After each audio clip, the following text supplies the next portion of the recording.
All right, so we're going to start basically going through the rule book. So we're going to go rules 1, 2, and 3. Okay, and they're smaller group of rules, and they're basically kind of the setup of the game. So they don't necessarily come with assessed penalties or anything like that, but there are certain things that we have to make sure we have done. In the book, really all we're going to use for this is, you'll probably want the field of play diagram, which is on page 11. All right. The rule books, if I gave you a rule book that says 2017, that's your rule book. Next week, don't take another rule book. Okay. If you got an older rule book, I need those back. Okay. You can hold on to them this week if you want to use them as a reference as you're going through. But I do need those back because we use those for our youth training. So rather than have them buy a rule book, and they don't get a rule book through US Lacrosse necessarily. So, you know, we use last year's rule book. And there's not a whole lot of differences in last year's and this year's rule book. The other thing too is, and I'll put the link up on the website because I can't remember exactly where it is. You can download these rule books for like $5 or $6 and put them, you know, use them on your phone, your iPad, which is what I do. You can search through the rules, it's much easier. And again, if you're sitting on a shitter and you don't have anything better to do, you can read a rule. One thing about the rule books is, hopefully by the end of the year, your rule book becomes a little tattered and torn. They used to have in this PowerPoint a kind of a guide. So if you're a highlighter guy, okay, or a little sticky note guy, so highlight something in yellow. If it's something we don't necessarily do all the time, but it's just important to know, something that we have to make sure we do all the time, you would highlight in red, okay? If you're a highlighter kind of person, that's kind of the suggestion. So we're going to go into Rule 1, okay, which is kind of the basics of the game. So we start, lacrosse is played 2 games of 10 players, okay? You must have a legally equipped goalie on the field at all times. Okay? You cannot play a game without a legally equipped goalie. And you have to start every game with 10 players. Okay? Later in the game, if the guy gets hurt, they don't have enough players, they can continue to play. Okay? But they're generally playing man down. That doesn't happen very often. But if you lose the goalie or you don't have a legally equipped goalie, and we'll look at what their equipment is in a minute, okay, you cannot have a game. Okay.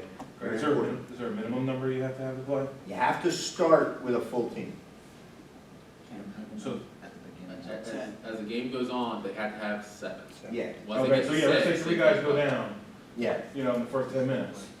Yeah, if they have Because there's a problem. If you get to 6 guys, And they have no subs. you're going to be offsides all the time. Can't. Okay. All right. So you have a goal, all right, and that goal is 6 by 6, okay, net, okay. Generally, the more and more they're coming with flat iron because we have the turf fields, they slide easy, but it doesn't really matter. The rule tells you they got to be the same color, they got to be this, they got to be that. Sometimes, you get to some of these schools, that goals taped together, whatever. You do your best, okay? Play the game. If there's a big problem with a goal or anything with the field, play the game. Send an email to the assigner. Hey, you know what? They had a goal that basically every time somebody hit the crossbar, goal fell apart, and we had to stop the game. And let the assigner take care of it. Do not stop the game. It's not good for your health. All right. And we have balls. Okay. So basically, we play with. In most cases, 99% of cases, you play with a white ball, okay? You can go to alternate colors. However, 2 things have to happen when you go to alternate colors. Both coaches have to agree, okay? And all the balls have to be the same color, okay? It usually doesn't happen. The big thing about the balls is they have to have a stamp on them, okay? And that stamp has to say NOCSAE, N-O-C-S-A-E. Okay, you cannot play without a NOCSAE stamped ball. Okay, and the way we kind of do that, and No, good, I'll wait till you finish Okay, your point. the way we kind of do that is, when the coach gives you the game ball, nice new fresh white ball, smells good, all that, says Noxie, we start. I don't generally look at the balls after that, unless I get into running time, and I just want to stand, okay? But if you find a ball that's not a Noxie ball in the game goes out, the ball goes out of the game, and you just find a Noxie ball to start the game, okay? So, that's the way it goes. All right, there's no penalty for not having an Noxie ball, you just don't play without one. All right, and we'll pass these around, you guys can look and see the little Noxie. And the color of the, once you transition to a Noxie ball, can you go back, can you revert back, like if you went from orange to yellow and now you're white? Yeah. Can you go back and? Nah, not really, because when you start the game, you have balls all over the field. Right. You know, and we'll talk about it later in the rules. The home team's required to provide a certain amount of balls. Okay, question. You can have a ball that has a Nazi stamp without having the FHC Exactly. logo. Exactly. So, this is one place where NCAA, US Lacrosse, NFHS are all together. The ball has to say Noxie, okay? It can say other things, okay, but it has to say Noxie. So it can say this is approved for Noxie, FHS, NCAA, US Lacrosse, you know, the Greater Republic of China, North Wilmington Association, whatever. It's got to have that Noxie stamp. Does Okay? not need the NFHS stamp. It does not need the NFHS stamp. Now, if you get one that says NFHS and doesn't say Noxie, that's no good. Okay? So it's got to say Noxie. And again, don't get too stuck. It's not really a big issue anymore. It was a big issue about 3 years ago, and all of a sudden at the beginning of the year, they said every ball's got to say Noxie. Well, there were tons of balls out there that were being sold to schools that were, you know, didn't say Noxie because they changed the rule. Kind of, you know, they make the rule changes in like September, October. Schools can't catch up, so they suspended it for 1 year. But now you have to have a Noxie ball. Every once in a while, one gets in. I know where I teach. The coach there, he buys balls from somewhere in northern Hungary, you know, and they don't say Noxie for his practices. Every once in a while, you know, one of those might slip in. So, but generally you're good. Okay? Quick. And maybe you'll talk a bit on another topic. We could talk about like pregame and rosters Yep. and that stuff. That's for. We're gonna get into all that in a minute. Yep, game personnel, all that kind of stuff. All right, so we have a field, okay? The field is 110, and you can look at the diagram right here, okay? So generally the field's 110 by 60 yards, okay? It's bigger than a football field, okay? It can be, on these new turf fields, it can be confusing, especially one that has nice big wide white stripes and all that, because the lacrosse field goes past these big white stripes, you know, on a football field. Most high school football fields don't have those big white stripes, they got different color, you know, and you learn.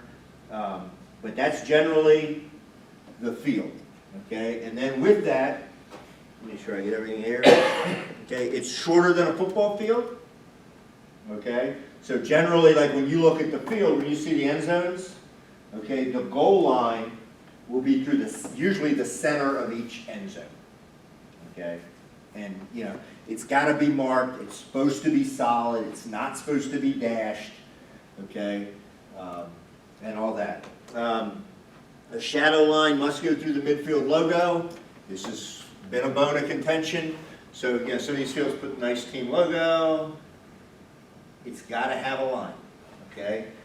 If it does not have a line, and this isn't a varsity game, it's a technical foul, and you give the ball to the other team to start the game, and that's the end of it. Well, then you tell the assigner they didn't have the field. Sometimes these lines are as faint as can be, but you know they can paint on these fields. Some of them get a nice new field and they screwed up and didn't get a logo, and the AD's like, I'm not painting on there, or football runs the school. They got to do it, okay? They got to have a line to start the game. Now, of course, you're on a grass field and it's muddy, okay? That line might be going with the first face-off. No big deal, okay? They got to start with a line to the middle of the field.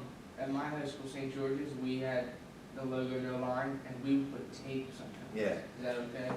We frown on that because, you know, the field sticks and all that. Most of them, I think we got it pretty good now to where they're painting the line. You know, the paint's very organic. And generally, you can paint at the beginning of the year, as long as we can kind of see the line. Very few It's not a big schools that deal. I think we had an issue with, I think. Yeah.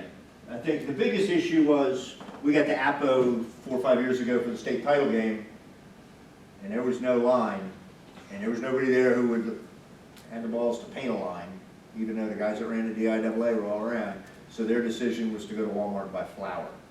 So it was kind of funny. It really wasn't, you know, but it was embarrassing to me. But That's Yeah. what they bought. that's the deal with the logo, okay? Midline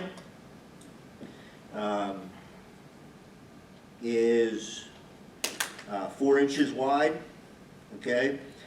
And that's because of the face-offs, okay? And we don't take tape measures and measure them, and if your partner does, just kick them. Okay, look at it, it looks like 4 inches, that's fine. We play with the lines on the field. We just try and make sure they're there, okay? The end lines are always 15 yards behind GLE, okay? If they're not, let's say you show up and, you know, you decide to be stupid and if they're 12, but there's a line there, what do you do? Hey, coach, next time you need to tell your grounds crew to move it. Okay, when something's wrong with the field, it's wrong for both teams. We try to fix it as the season goes on, okay, because yes, if you have 12 yards behind GLE, that's a disadvantage to some teams. The team shows up, but you can't really change it. And it doesn't happen often. You know, most of these are right now. We've gotten far enough.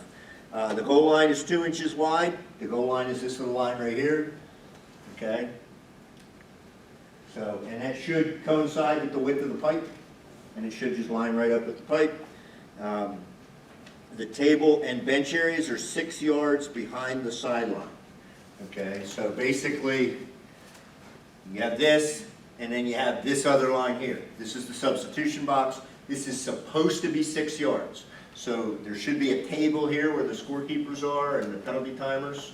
Okay, that's supposed to be 6 yards. You still have a few schools where the field, for whatever reason, is narrow, too narrow to do, and you have a nice, you know, there's nice, beautiful tracks, and we don't want the table on the track. Okay, you do what you can do. Okay, and you report it to the assignment. Okay, you know, and it's kind of a visual thing. Okay, these lines are nice. Okay, and one of the points of emphasis this year is to keep the players out of this coaching box, which is also 6 yards wide. Okay, but when you have a field that has the line, that's nice because the kids know where to stand. You know, otherwise sometimes, you know, you kind of get into it the whole time. You know, we'll talk in game management how to deal with that, but you kind of play with what they give you. They can be solid, they can be dashed, and they don't necessarily have to be there. The important thing, though, is you do want to always start with 7 cones, okay? So you have these cones here, which are usually the soft-weighted pylons, like for an end zone, okay? One at the midfield on the opposite side of the benches, and then 2 more on the courts. And they're important cones, and they got to be soft, pliable material. Some schools take those nice soccer things with the weighted cone, and the kid's going to get killed on that lacrosse. Soccer, you're not, you know, even though it's got the spring thing, it's not supposed to be there. Even if they get a flat cone, that's fine. That gives everybody a better perspective for deciding where a shot went out of bounds.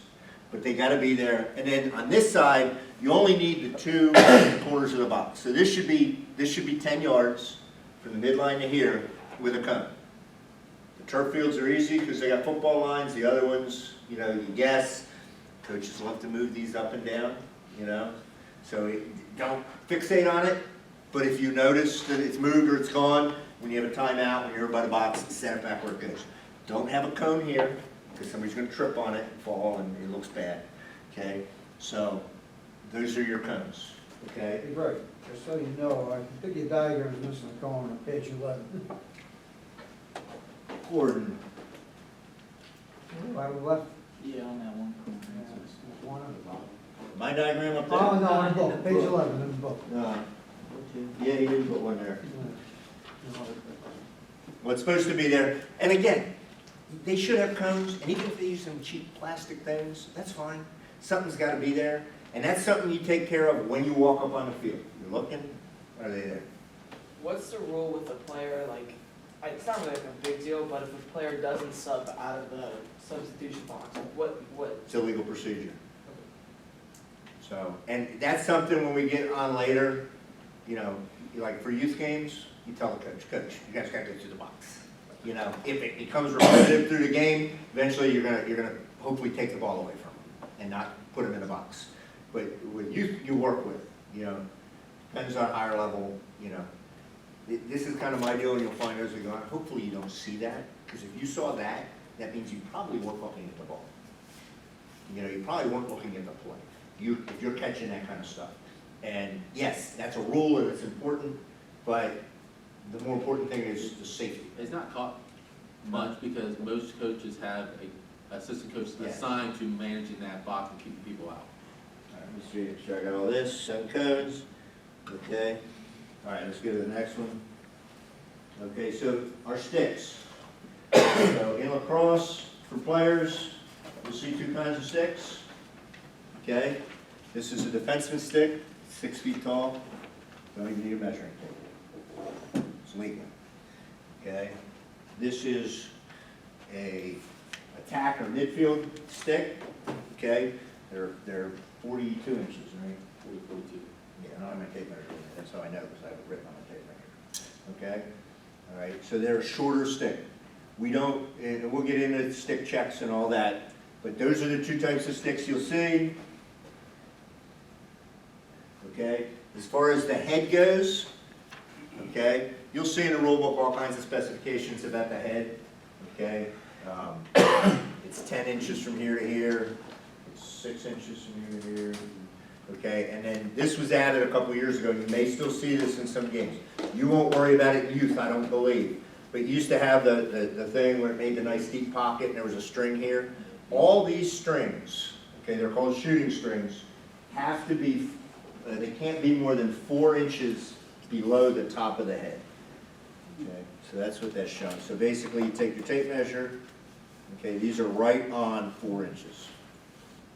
Okay, this one, if I was a dick, I would call it. Okay.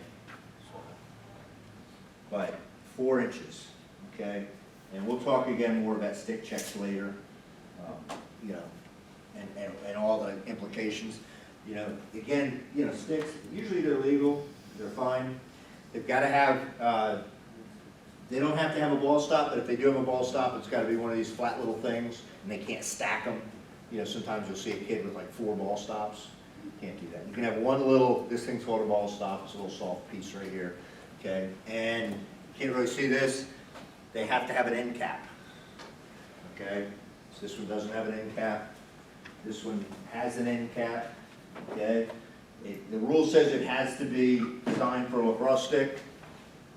I don't know how you're gonna really necessarily tell that. There's all kinds of different things. There's a little plug thing. If they have an end cap and it's not gonna be dangerous, I'm fine with it. But occasionally the end cap falls off, okay? That is not a penalty, okay? It's basically, you see it, the kid leaves the field, okay? And just to clarify, it must be an end cap, it cannot be like built up tape, just. It can't be built up tape, it can't be a Budweiser cap like it used to be, all that. Now, if you see, you'll still see some with tape or a donut around the bottom, which is legal. Think of why they, you know, why do they not, why do they want to make sure you have an end cap? Right.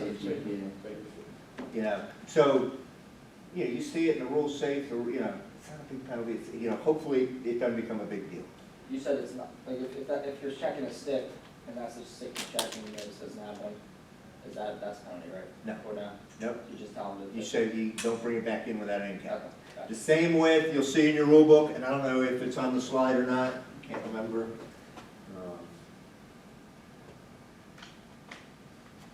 No, doesn't say it. So these little strings here, you don't see it as much anymore, but, you know, guys used to have like big wads of string and all that. It's 2 inches, right?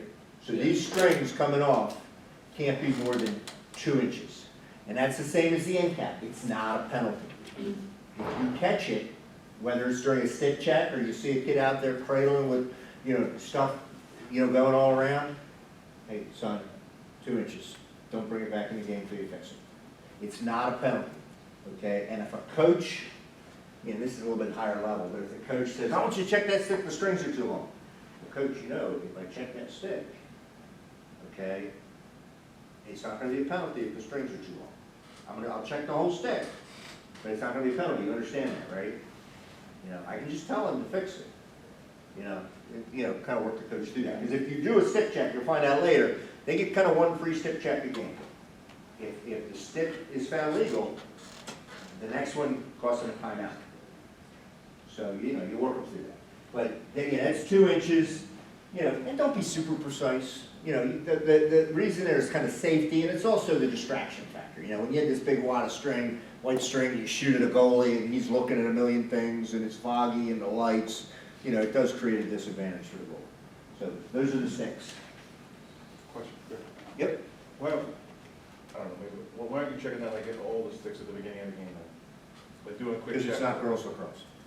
Okay. So, just to get into stick checks real quick, basically the way we do it, you know, we get on the field, we talk to the coaches, talk to the captains, kind of during our free time while we're stretching and warming up. We have a mechanic, you want to get your stick checked, kid comes over, you check it, you know, hey, yep, son, I mean, Robbie will probably tell you, he probably gets a stick checked all the time, all right?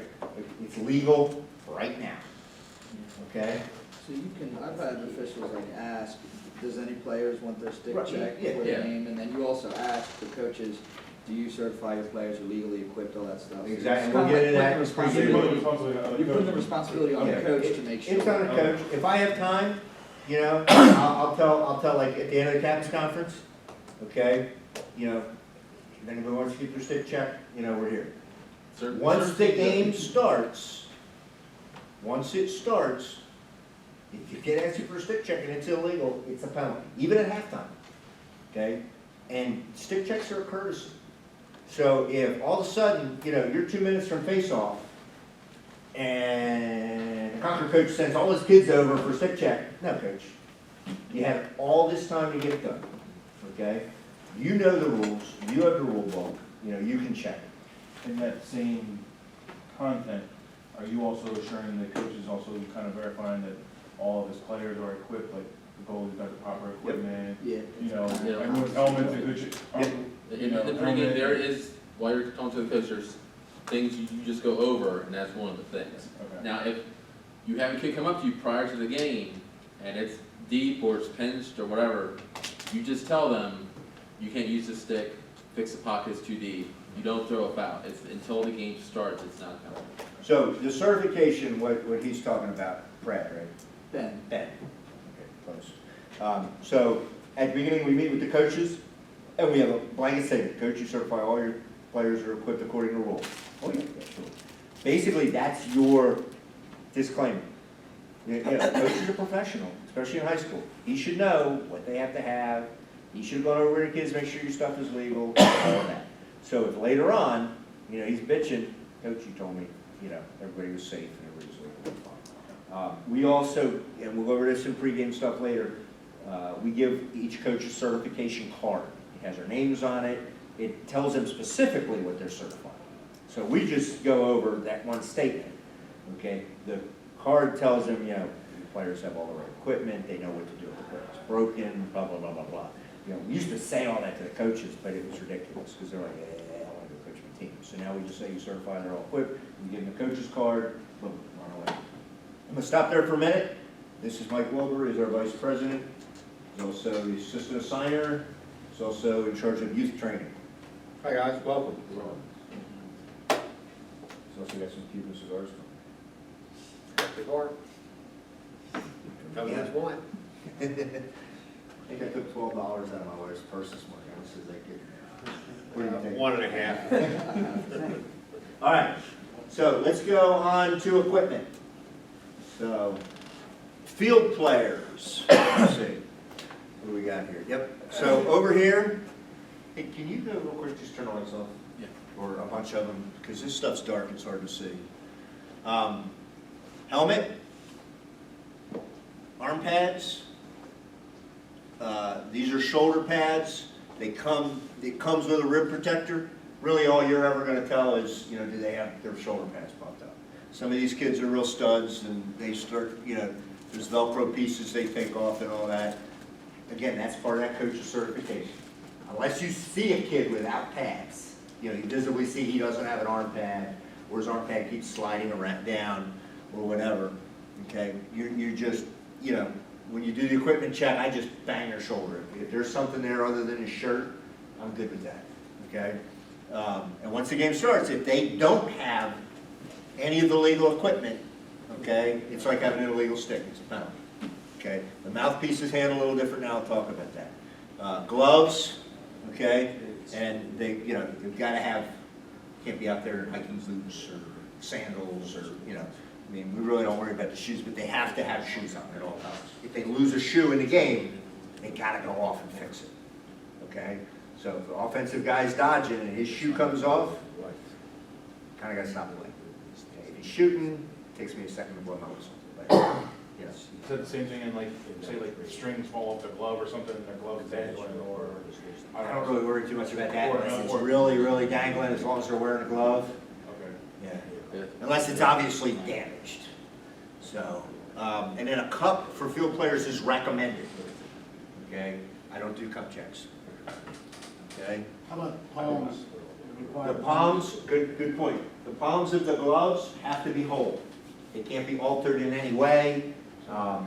They can fix it, if they got a little rip or a little rub mark, they can fix it with some tape, okay? But when you look at their glove, it's gotta be whole. Gloves, we don't really penalize them, we just tell them they gotta fix it, okay? That's not without equipment, all right? And then the goalie, he has same helmet, he's got a piece here. Some of them are a little piece that hangs down. Actually, some of them look like a cup hanging off their chin. Some of them have a big strap like this that's integrated in, but it's a throat protector. It's got to be there, okay? They wear a chest protector. They do not have to wear the full shoulder pad rig. They don't have to wear arm pads, okay? And they wear their special goalie gloves. They're not required. But if somebody's shooting at me in high school at 85 miles an hour, I want all I got right here, And shoes, and they are required to wear a cup. Again, there's only one way you're going to find out they don't have a cup, and it's not a penalty. I think they got the point. All right. A couple things about a field player: if his equipment becomes broken, falls off, anything like that, he's got to get off the field. Play continues. Okay, unless it's an offensive player, and he continues to play. Okay, you stop playing, it could be a turnover. Kind of depending on how it all happens. All right, we'll talk more about that when we get to technical fouls. A goalie, if any of his safety equipment, if he's in the crease and any of his safety equipment comes off, he loses a glove, he drops a stick, anything like that, boom, plays over. Okay, you kill him. Any goalie safety equipment, when they're actively in the crease, you kill him. Okay, it's just not, we're not doing that. Broken stick doesn't fall into that. For a goalie, it does. The goalie break, because that's a piece of safety equipment. He's using that to stop shots. Okay, you kill the play. If it happens outside, okay, he's clearing the ball, he's a field player. Does that make sense? Everybody got that? Okay, Are you waiting for them to come back fully prepared again and then starting to play, or? It depends on the situation, okay? Generally, a goalie safety equipment, okay? Even out of, so if you kill it, I give them the opportunity to fix it. That's kind of huge. Teams carry one goalie and all that. Unless it's going to take them hours and I know they got to back up. If the helmet gets crushed, or these pieces occasionally break. If it's broken and it's not It's repairable. not easy fix, you see, it's not Right. a quick fix. Right? Other players, You field can say, players. Say, hey, coach, can you slip the goalie out, or give your back? Yeah, if they have one. you generally, goalie's kind of, very important. So you generally, it's a little bit different with what you do with the goalie compared to what you do with the other players. Other players, they get off, they fix their problem, and it's over. If they do anything to delay that, it could be a legal procedure or delay again. So, Do they have to get your permission to come back on first, or you gotta check that they're good before you come on? Or are they? The goalie, I They was, just come on any stoppage? the goalie, I look. Other players, they sub normally, and we'll talk about substitution later. So, they can, during the game, you can free sub, you know, player runs off the field, another guy can run on. What's in the scenario though, where say there's some damaged equipment Yeah. or something, so you need to check. So that's make on sure- the coach. That's still, that falls back to the Yeah, coach, yeah. to make sure that. Yep, you send him over, usually I'll say, hey, coach, make sure he fixes that, Right. you know? So goalie comes out the crease area, and then his stick gets broken. Then he retreats back in. Does that stop? Does that stop? Well, if the other team has the ball, that would kill him. Right, okay. As soon as he tries to become a goalie again, Right, okay. you know, in the crease, then you kill him. But if he, you know, if he breaks his stick, they're on offense, you don't want to kill them. Right. This is kind of the deal, you know. Doesn't happen a lot. Okay, mouth guards, real quick. The big bugaboo of lacrosse, okay? We just said, we certified coaches are being in a game. Probably quick, they got a mouthpiece, okay? Up until this year, if you played without a mouthpiece, it was a 1 minute, full-time, basically unsportsmanlike conduct penalty. I have a very, very hard time, and most officials I work with, you know, is take it for a kid without a mouthpiece. Basically, setting up a scenario where they could score 2, 3, 4 goals, you know, on a man down, you know, conceivably. It could be a huge game changer. Fortunately, the lacrosse gods got, you know, so nobody was really calling big mouthpiece penalties. And it really wasn't a good thing to do because it, you know, it really aggravated people. It wasn't a good rule in high school. So now, it's a technical foul. You play without your mouthpiece. And we'll talk more and more about this, but what that does now is, kid on offense, you look up, he doesn't have his mouth guard, it's a technical foul, you take the ball away. Nobody goes in the box, there's no, you're not in there for the whole minute, anything like that. If the ball is loose, see a kid playing without his mouthpiece, you give the ball to the other team. The kid runs off, gets a mouthpiece. Simple. So it makes it so much easier to adjudicate. And it's a tough, you know, for a lot of guys, it's tough because, you know, you're talking about a game-changing penalty, you know, what happens, and you don't want to do that. So now they've changed that. So we'll talk more and more about that and how we're going to handle that in our meetings, because there's different scenarios with the mouthpiece too. You know, what if the kid's playing in a mouthpiece? You see it fall out. You want to call a penalty on it? I'm not. I'm going to stop play and tell him to put his mouthpiece back in. He didn't enter the field without. You know, he was playing. I guess you personally, is that something you give a warning to in the beginning? Like if You the try- kid's not wearing a mouthpiece, like, Yeah. like is that something you just say, like you don't have a mouthpiece on there? I